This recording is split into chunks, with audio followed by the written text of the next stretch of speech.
ये हमारे बूटी राम है। आज तक यही हमारे माता पिता भाई बहन सब यही था। अब तुम आ गई हो बूटी राम। आज से ये तुम्हारी मालकिन है, मैं नहीं। इनका ख्याल रखना वरना नौकरी से हाथ धोना पड़ेगा। और ये है हमारा घर। तुम्हारे कराली बाबू जैसा तो नहीं है लेकिन हमारे लिए ठीक है। बैठो ना अजीत। बूटी राम चाय तो लाना। बैठ। आओ सत्य, आओ। देखो सत्या, तुम ऐसे घर आई हो जहां ना तुम्हारी सास है ना ननद। कहने को मैं अकेला हूं। मैं भी तो अकेली ही थी। और तुम्हें अक्सर अकेले ही रहना पड़ेगा। मेरा काम ही कुछ ऐसा है। अकेली क्यों? मैं भी तुम्हारे काम में हाथ बटाऊंगी। फिर तो अजीत की हो गई छुट्टी। किसी की भी छुट्टी नहीं, बूटीराम की भी नहीं और अजीत की भी नहीं। मैं तुम्हारा घर बसाने आई हूँ, तोड़ने नहीं। अच्छा, जब मेरा अगला केस होगा तब मैं तुम्हें अपने साथ रखूंगा। देखूंगा कितनी मदद करती हो। मदद जरूर करूंगी, लेकिन कुछ कर ना पाऊँ तो मैं नहीं जानती। मेरे साथ रहोगी तो सब समझ जाओगी। तुम्हें मालूम है, ऐसे ही किसी केस में मेरी मुलाकात अजीत से हुई थी। मुझे वो बहुत अच्छा लगा। इसे मैं अपने साथ ले आया, जैसे तुम्हें ले आया। बूटीराम भी ऐसे ही मिला क्या? बूटीराम नहीं, वो तो पहले से ही है। अच्छा, तुम्हें ये केस कैसे मिलते हैं? कैसे पता चलता है कहाँ तुम्हारी जरूरत है? कभी अखबारों से, कभी कोई खुद चला आता है, कभी कभी कुछ नहीं, बेकार घर बैठा रहता हूं। इसीलिए तो तुमसे शादी की है, ताकि बेकारी के दिन भी काम आए। अच्छा, तो मैं तुम्हारी बेकारी का इलाज हूँ? सिर्फ बेकारी क्यों, अब तो तुम मेरी हर धड़कन के साथ हो।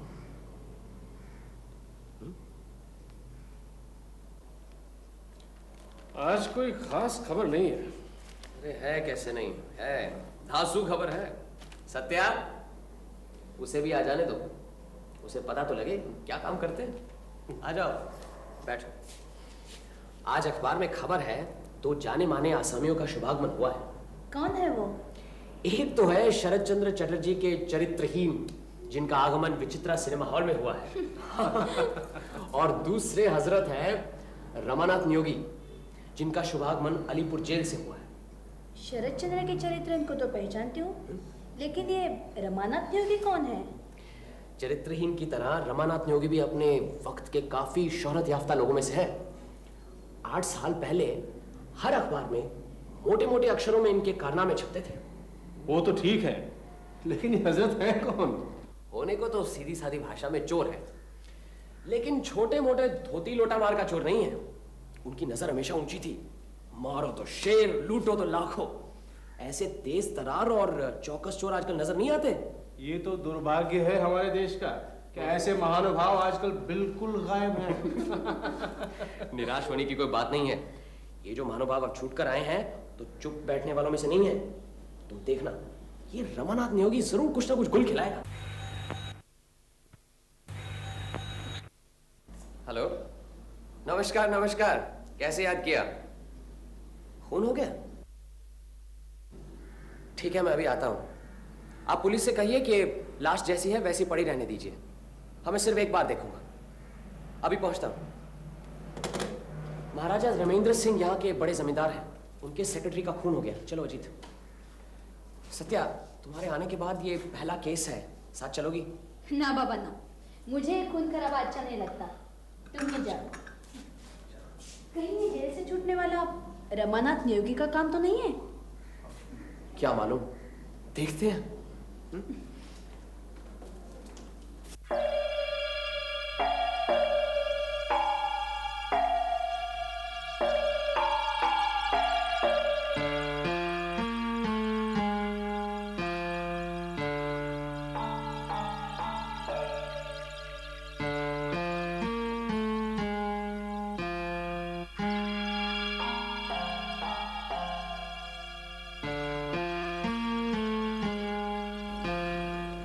तस्वीरें ले ली हैं? जी। आपको किसी पर शक है? जी नहीं। कोई सामान चोरी हुआ है? जी नहीं। एक दो चीजें जरा नोट कर लो। लाश को पोस्टमार्टम के लिए भेज दीजिए। कल शाम तक रिपोर्ट मिल जाएगी? जी हाँ। ठीक है, मैं कल शाम पुलिस स्टेशन आ जाता हूँ। रिपोर्ट पढ़ने के बाद देखते हैं क्या किया जा सकता है। आप कल शाम घर पर ही? जी हाँ, मैं घर पर ही हूँ। ठीक है, मैं सीधे पुलिस स्टेशन के बाद आपके यहाँ जाता हूँ। चलो लाश उठाओ। कुछ और है?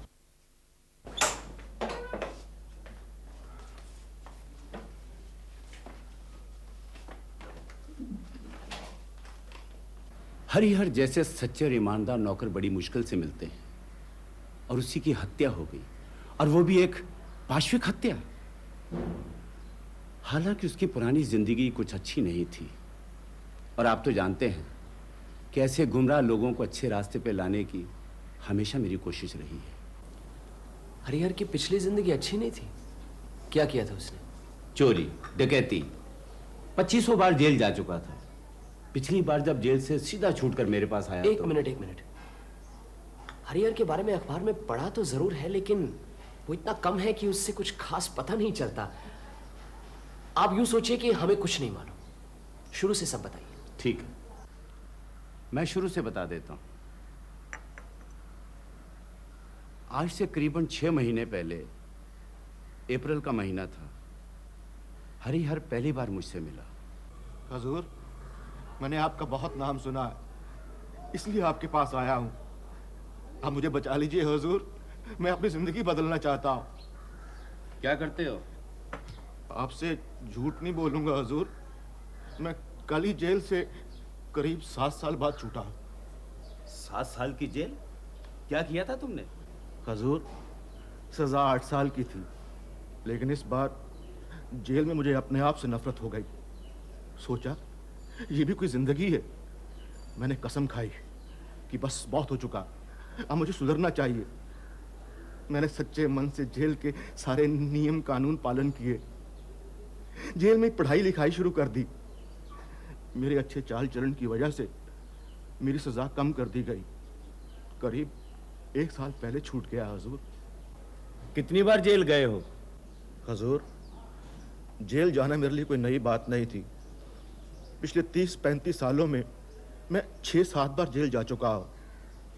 चोरी, डकैती, जालसाजी सब कुछ किया है, लेकिन अब और नहीं। आपका नाम सुना है, आप दयालु हैं, लोगों को समाज में वापस लाने में मदद करते हैं। अगर आप मुझे एक बार सच्चे रास्ते पर चलने का मौका दें तो मैं आइंदा कभी खराब रास्ते पर नहीं जाऊंगा। आपकी मुझ पर मेहरबानी होगी हुजूर।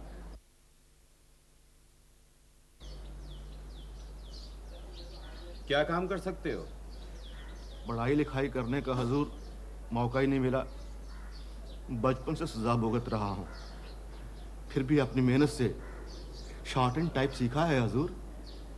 सिर्फ यही सोचकर कि जिंदगी सुधारने के लिए कुछ तो काम जानना चाहिए।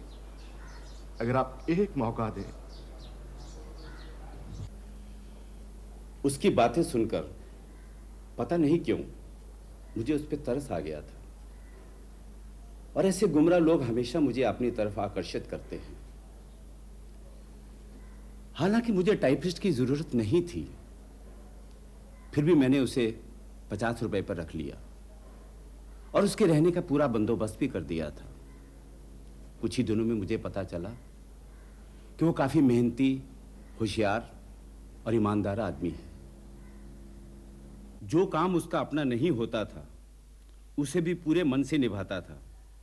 मुझे कब क्या जरूरत पड़ जाए उसका वो पूरा ख्याल रखता था और उसका इंतजाम भी कर देता था। 3 महीने के अंदर वो मेरे लिए इतना जरूरी हो गया था कि उसके बगैर मेरा काम ही नहीं चलता था।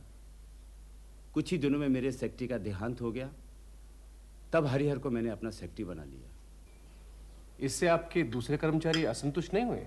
कुछ हुए जरूर, लेकिन मैंने किसी की परवाह नहीं की और अपने लोगों को मैंने समझा दिया कि जो सबसे लायक है उसी मैंने सेक्रेटरी बनाया है।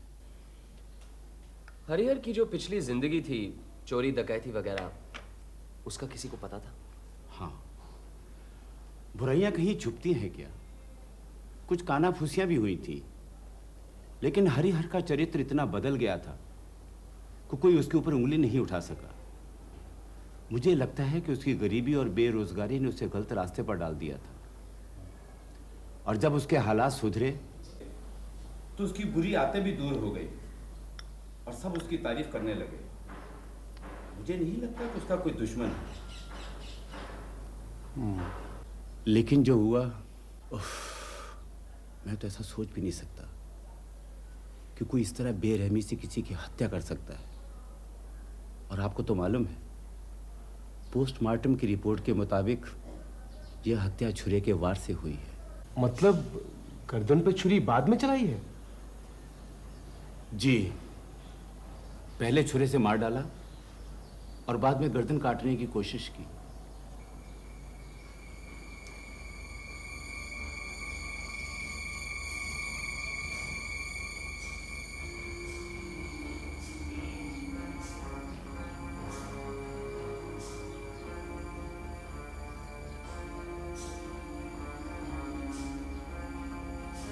पुलिस अपनी कार्रवाई कर रही है, उसे करने दीजिए।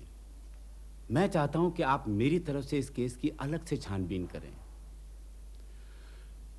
मेरा प्रिय सेक्रेटरी उसकी इस तरह से हत्या करके भाग निकले, ऐसा मैं बिल्कुल नहीं चाहता।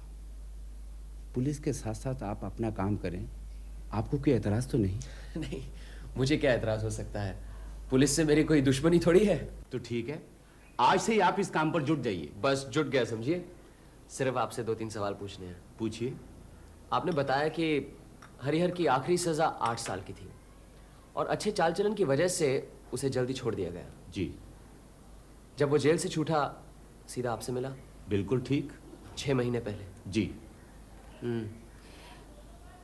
आप हरिहर के बारे में कोई खास बात बता सकते हैं? आप किस बारे में ये बात पूछना चाहते हैं?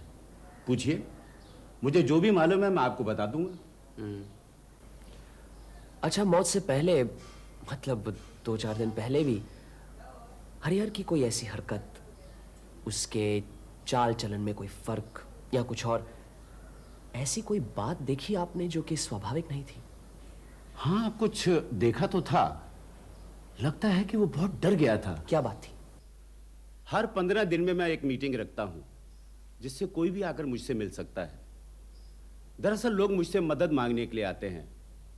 किसी को अपने बेटे की स्कूल की फीस, किसी को अपना लगान माफ करवाना है, किसी को अपनी बेटी की शादी। जो भी हो, 3 दिन पहले ऐसे ही मैं मदद मांगने वालों की अर्जियों को देख रहा था।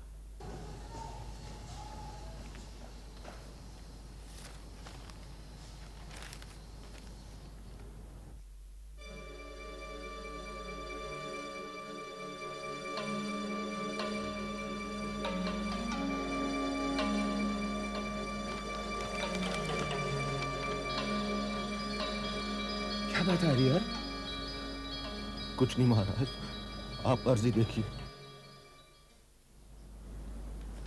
ठीक है, जाओ, कल सुबह 10 बजे आ जाना।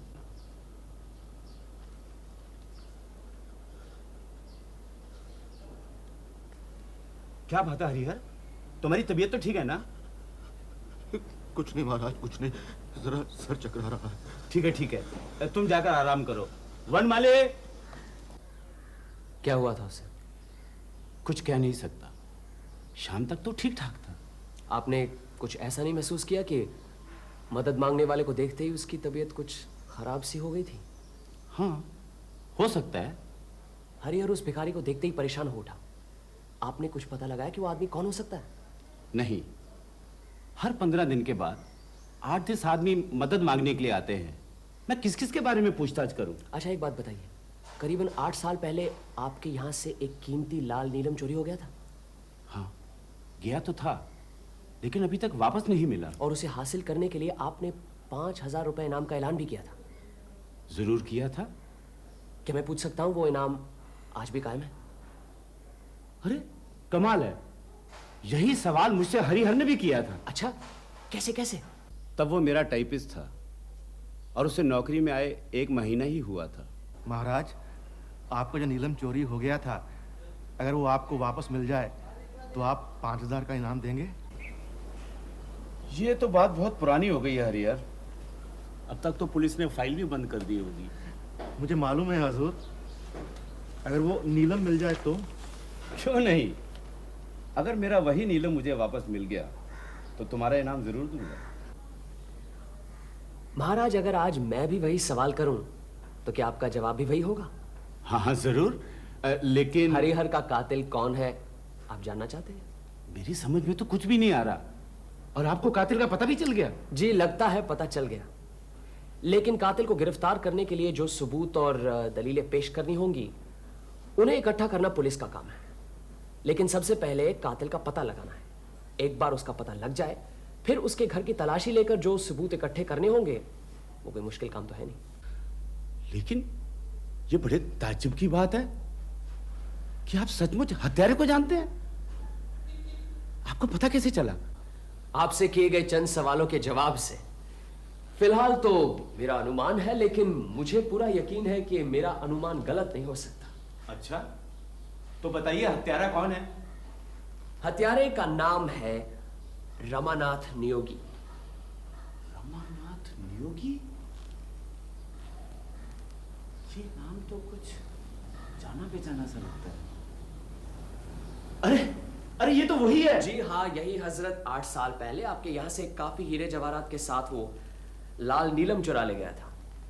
और वही उस दिन आपके सामने अर्जी लेकर मदद मांगने आया था, जिसे देखकर हरिहर घबरा गया। क्या कह रहे हैं आप? उस लाल नीलम के लिए तो उसकी जेल में पूरी तलाशी करवाई थी और उसके पास तो कुछ भी बरामद नहीं हुआ। तब शायद उसके पास वो नीलम नहीं था। मेरी कुछ समझ में नहीं आ रहा है। अगर 8 साल पहले रमानाथ नियोगी ने वो लाल नीलम चुराया था और फिर तलाशी करने के बाद उसके पास वो नीलम नहीं मिला, तो फिर नीलम गया कहां? दूसरी बात, मेरी समझ में नहीं आता कि अगर नीलम चुराया था तो उसने हरिहर की हत्या क्यों की? ये हरिहर की हत्या और नीलम की चोरी का आपस में क्या संबंध है? काफी संबंध है, सब पता लग जाएगा। अजीत, क्या वक्त हुआ है? 11 बजे। 11। अब आपका और वक्त नहीं लेंगे। आप आज शाम को मेरे यहाँ आने की तकलीफ कीजिए, सब पता चल जाएगा। हो सकता है आपका नीलम भी वापस मिल जाए। मेरा मेरा नीलम मुझे वापस मिल जाएगा? ये क्या बात कर रहे हैं आप? जी, मैं कोशिश करूंगा। आप 7 बजे आइए तो सही। अरे फिर तो सचमुच कमाल हो जाएगा।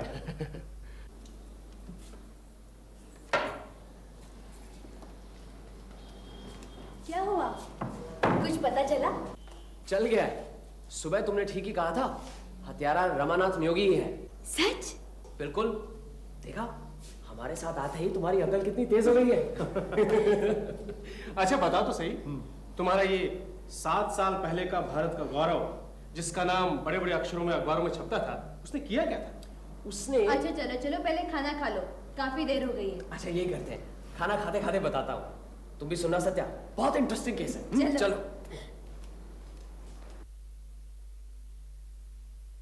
तब मैंने अपना काम शुरू ही किया था। तुमसे मुलाकात होने से पहले की बात है। रमानाथ नियोगी ने हीरे जवाहरात की चोरी में धाक जमा ली थी। देखने में आकर्षक था, चुस्त और सतर्क, लगता था किसी राजघराने का राजकुमार है। पहनावा भी हमेशा रईसाना, कभी किसी स्टेट के राजकुमार की पोशाक, कभी ऊंचे दर्जे का विलायती सूट, कभी धनी मारवाड़ी का लिबास। कलकत्ता शहर के रईस और खानदानी इलाकों में तहलका मचा दिया था। आज दत्तन कंपनी में चोरी, कल नेल्को ज्वेलर्स, फिर सरकार ज्वेलर्स। 15-20 दिन के अंदर ही 4 लाख के हीरे नदारद हो गए।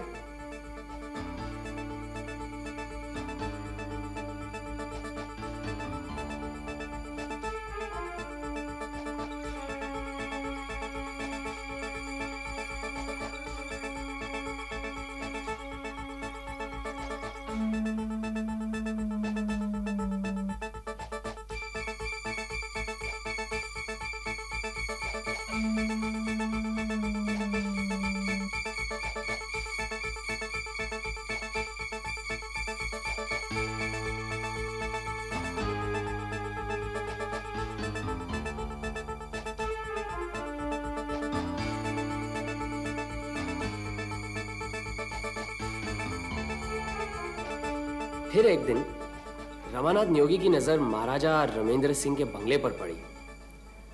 धनी रमेंद्र सिंह का शौक था दुर्लभ और नामी हीरे जवाहरात इकट्ठे करने का। एक कमरे में उन्होंने एक कांच के शोकेस में ये सब हीरे जवाहरात सजा कर रखे थे। काफी पहरा रहता था। फिर भी एक रात रमानाथ नियोगी अपना कमाल दिखा गया।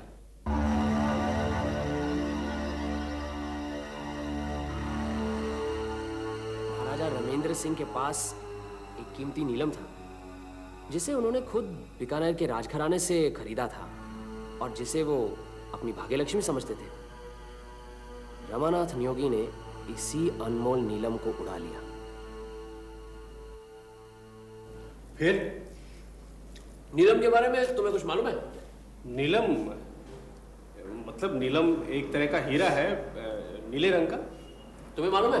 ठीक ही तो कह रहे हैं, नीले रंग के हीरे को नीलम ही कहते हैं। हाँ वो तो है, लेकिन तुम्हें एक बात मालूम होनी चाहिए। असल में बात कुछ और है। हमारे मुल्क में नीलम की कीमत उसके वजन से नहीं, उसकी तासीर पर होती है। नीलम शनि ग्रह का पत्थर है। उसका असर अलग अलग लोगों पर अलग अलग तरीके से पड़ता है।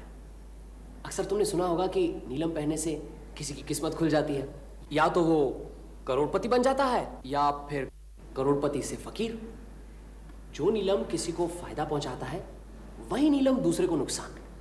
इसीलिए नीलम की कीमत उसके वजन से नहीं, उसकी तासीर पर होती है। अच्छा हुआ मेरे हाथ में नीलम नहीं है। फिर वो लाल नीलम मिला कि नहीं? महाराज रमेंद्र सिंह के यहां से करीब 25 लाख की चोरी हुई थी, लेकिन उन्हें सबसे ज्यादा दुख था लाल नीलम खोने का। उन्होंने उसके लिए अपनी तरफ से 5,000 रुपए इनाम ऐलान भी किया। फिर एक दिन रमानाथ नियोगी पकड़ा गया। सारे हीरे जवाहरात मिले, लेकिन आज तक वो लाल नीलम नहीं मिला। वही रमानाथ नियोगी 8 साल के बाद छूटा है, और मुझे यकीन है कि महाराज के सेक्रेटरी के कातिल का पता भी उसी से चलेगा। तुम कह के आए थे 7 घंटों में कातिल को यहाँ लाओगे। क्या सचमुच इन 6-7 घंटों में सब कुछ पता चलेगा? क्यों नहीं? सोच लो बमकेश। अजीत, हमारा काम होम्योपैथी की दवाई जैसा है। अगर मरीज के सिम्टम की सही पकड़ मिल जाए तो इलाज मामूली सी बात है। उसी तरह किसी समस्या की सही पकड़ मिल जाए तो उसे सुलझाना मामूली सी बात है। तुम्हें क्या लगता है केस की सही पकड़ मिल गई? मैं तुम्हें समझाता हूं। आओ सत्या।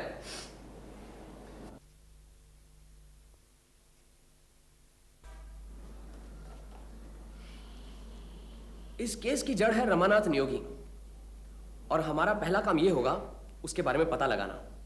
किस जेल में है या था, उसकी सजा क्या थी, कितने दिन जेल में रहा, और अगर छूट गया है तो कहां है। अजीत, जेल डिपार्टमेंट में हमारी पहचान के पंकज बाबू हैं। मुझे यकीन है कि वो सब कुछ छोड़कर पहले हमारी मदद जरूर करेंगे। पंकज बाबू को तो मैं भी जानता हूँ। मैं करूँ ये काम? हाँ, तुम भी जा सकते हो, लेकिन सवाल यह है इस केस को 3-4 घंटे के अंदर ही सुलझाना। इसीलिए मैं खुद ही जाता हूं। पंकज बाबू के यहां से रमानाथ नियोगी की जेल यात्रा या रिहाई की खबर लेकर मैं सीधा उसी पुलिस स्टेशन जाऊंगा जहां ये केस दर्ज है। वहां हर क्रिमिनल का रिकॉर्ड रहता है। वहीं से रमानाथ नियोगी का पता लगा लूंगा। फिर पुलिस की मदद से सर्च वारंट और अरेस्ट वारंट निकलवा दूंगा। मतलब कि जैसे भी हो और वो जहां भी हो, 7 बजे के अंदर उसे यहां लाऊंगा। इसलिए मैं खुद ही जाता हूं। सिर्फ 3 घंटे और 20 मिनट है, मैं निकलता हूं।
आज यहाँ एक प्रीमियर शो होने वाला है, ठीक 7 बजे।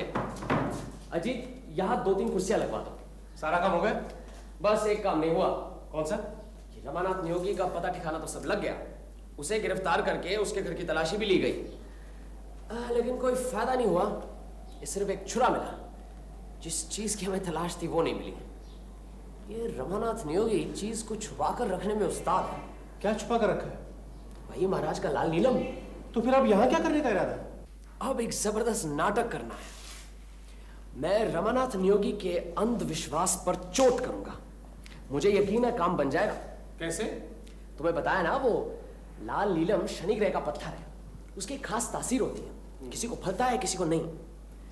मैं रमानाथ नियोगी को यकीन दिलाऊंगा कि वो शनि ग्रह का लाल नीलम उसे फलने वाला नहीं है, वो बर्बाद हो जाएगा।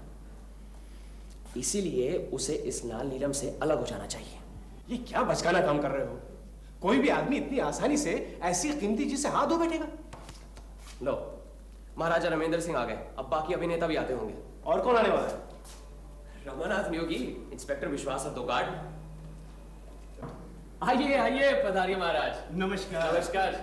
अजीत को तो आप जानते हैं। हाँ हाँ, नमस्कार। ये मेरी पत्नी सत्यवती। नमस्कार। क्यों, सब ठीक ठाक है ना? बिल्कुल, बैठिए। और बाकी के सब लोग कहाँ हैं? बस आते ही होंगे। अच्छा, आइए। आइए इंस्पेक्टर विश्वास। महाराज, आप इस आदमी को पहचानते हैं? हाँ, यही आदमी उस दिन भिखारी बनकर आया था। आज फिर भिखारी बनने वाला है। आइए आप बैठिए। इंस्पेक्टर विश्वास, आप तो महाराज को जानते हैं, आप इनके साथ बैठिए। रमानाथ, आप आगे बैठिए, सामने। आज मैं आप लोगों को एक कहानी सुनाने जा रहा हूं। यह सच्ची कहानी है। अगर इसमें कहीं कोई गलती नजर आए तो ये रमानाथ नियोगी उसे ठीक कर देंगे। रमानाथ के अलावा इस कहानी से एक और शख्स वाकिफ था, लेकिन अफसोस वो आज जिंदा नहीं है। आज से करीबन 8 साल पहले जब रमानाथ नियोगी पकड़ा गया, तब उसे 8 साल की सजा हुई। उस वक्त हमारे महाराज का वो लाल नीलम ये जेल के अंदर तक ले गया था। किस कुशलता से, पुलिस की निगरानी के बावजूद उसने ये लाल नीलम अपने साथ छुपाए रखा। ये चाहे तो हमें बता सकते हैं। नहीं बताना चाहते? कोई बात नहीं। कहते हैं विनाश काले विपरीत बुद्धि। इतने हीरो में से रमानाथ ने यही नीलम अपने पास क्यों रखा? इसका जवाब है इस पत्थर की एक खास सम्मोहन शक्ति। इसी नीलम के नीले रंग में से एक अजीब सी लाल रंग की आभा निकलती है। रमानाथ इसी नीलम के मोह जाल में फंसा और उसने हमेशा हमेशा उसे अपने पास रखने की ठान ली। लेकिन बदकिस्मती जब किसी का साथ देती है, तब उसे वो तबाह करके ही छोड़ती है। रमानाथ का भी यही हाल हुआ। शुरू में जेल में रमानाथ नियोगी एक दूसरे कैदी के साथ एक ही कमरे में रहता था। वहां इन दोनों की तलाशी ली गई थी, लेकिन वो नीलम कहीं नहीं मिला। क्यों? जेल में रमानाथ के साथ जो दूसरा कैदी था, वो था हमारे महाराज का सेक्रेटरी हरिहर रक्षित। हरिहर पुराना घाघ आसामी था। बचपन से ही उसे जेल की हवा खाने की आदत थी। वहां हजारों तरह के चोर उचक्के देखे थे उसने, और वहां रह रहकर बहुत चालाक भी हो गया था। जेल के कैदियों के बारे में जो जानकारी रखते हैं, उन्हें मालूम है कि कुछ ऐसे कैदी होते हैं जो कि छोटी मोटी चीजों को छुपाने के लिए अपने गले में एक थैली सी बना लेते हैं, जिसमें जरूरत पड़ने पर रुपया, पैसा, चरस गांजा छुपाया जा सके। ज्यादातर कैदी नशाखोर होते हैं और गले में इस तरह की थैली बनाने की जरूरत इसीलिए पड़ती है। हरिहर ने भी अपने गले में इस तरह की एक थैली बना ली थी। किस्मत से या बदकिस्मती से दोनों जेल के एक ही कमरे में रखे गए थे। दोनों में दोस्ती हुई। हरिहर ने अपना हुनर रमानाथ को बताया। कमाल कर दिए। अरे ये तो कुछ भी नहीं। इधर आ।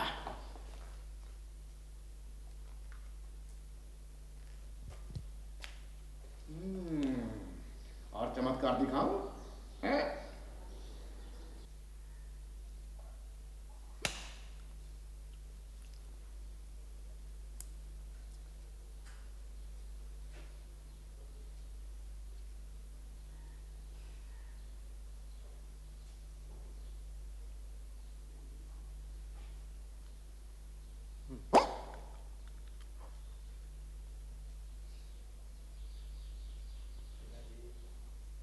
रमानाथ ने सोचा क्यों ना उससे फायदा उठाया जाए।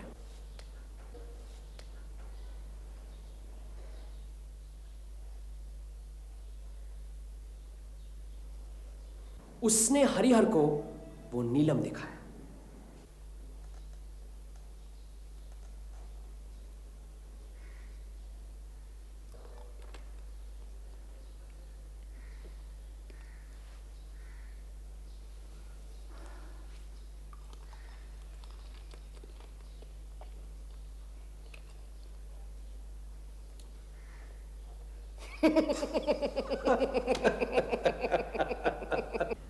कुछ ही दिनों बाद हरिहर का उस जेल से दूसरे जेल में तबादला हो गया और यह जेल के रिकॉर्ड में दर्ज है।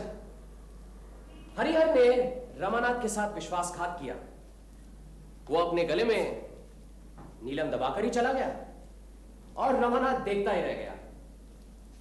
उस दिन से रमानाथ ने हरिहर से बदला लेने की ठान ली।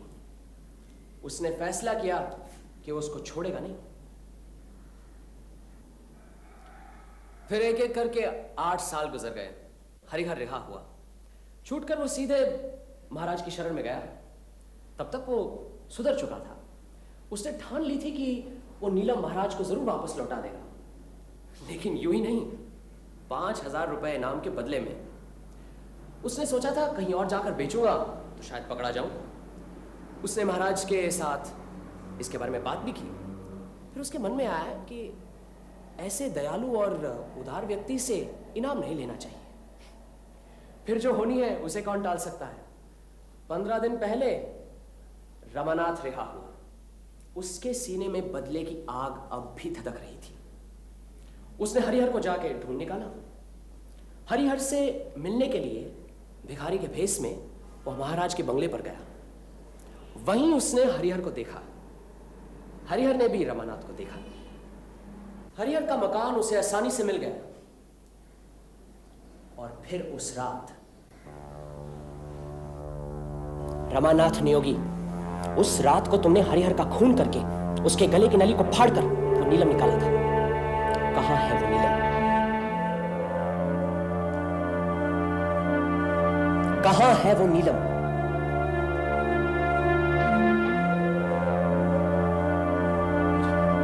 मुझे कुछ नहीं मालूम। मैंने हरिहर का फोन नहीं किया।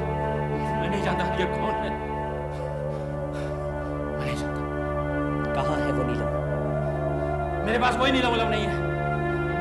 आपने जबरदस्ती मेरे घर की तलाशी करवाई और जब वहां कुछ नहीं मिला तो मुझे यहां पकड़ लाए। आप सब गैर कानूनी काम कर रहे हैं। मैं सबकी रिपोर्ट करूंगा। मुझे कानून अच्छी तरह मालूम है। अच्छी तरह मालूम है। रमानाथ नियोगी, तुम्हें नहीं मालूम वो लाल नीलम एक भयंकर और विनाशकारी पत्थर है। तुम उसके मुंह में फंसे हो। वो किसी को फलता है तो किसी को दबा कर देता है। जरा सोच कर देखो, जब वो तुम्हारे पास नहीं था तब तुम ऐश कर रहे थे। तुम्हें कोई हाथ भी नहीं लगा पा रहा था। इस नीलम पर कब्जा करने के बाद तुम पकड़े गए। तुम्हें लंबी सजा हुई। जेल में तुम्हें हरिहर ने दगा दी। उसका क्या हाल हुआ ये तुम्हें अच्छी तरह मालूम है। फिर उसने वो नीलम अपने गले में छुपाया। उस गले की क्या दुर्दशा हुई ये भी तुम्हें अच्छी तरह मालूम है। अगर अभी तुम अपना भला चाहते हो तो उस नीलम के मायाजाल से निकल जाओ। वापस कर दो वो नीलम। वो नीलम नहीं, तुम्हारे लिए एक जहरीला नाग है। अगर तुम उसे हाथों में पहनोगे वो तुम्हारे हाथों की हथकड़ियां बन जाएगा। अगर तुम उसे गले में पहनोगे वो फांसी की रस्सी बनकर तुम्हारी जान ले लेगा। तुम कुछ भी करो वो तुम्हारा सर्वनाश करके ही छोड़ेगा। तुम्हारे लिए उसकी यही तासीर है। नहीं चाहिए नीलम मुझे। नहीं चाहिए। ले जा नीलम। ले जा। ले जा नीलम। नहीं चाहिए मुझे। नहीं चाहिए मुझे। मुझे नीलम नहीं चाहिए। मुझे बचा, मुझे बचा।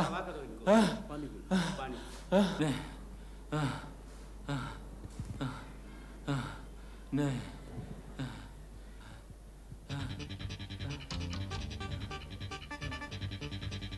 ये लीजिए आपका नीलम।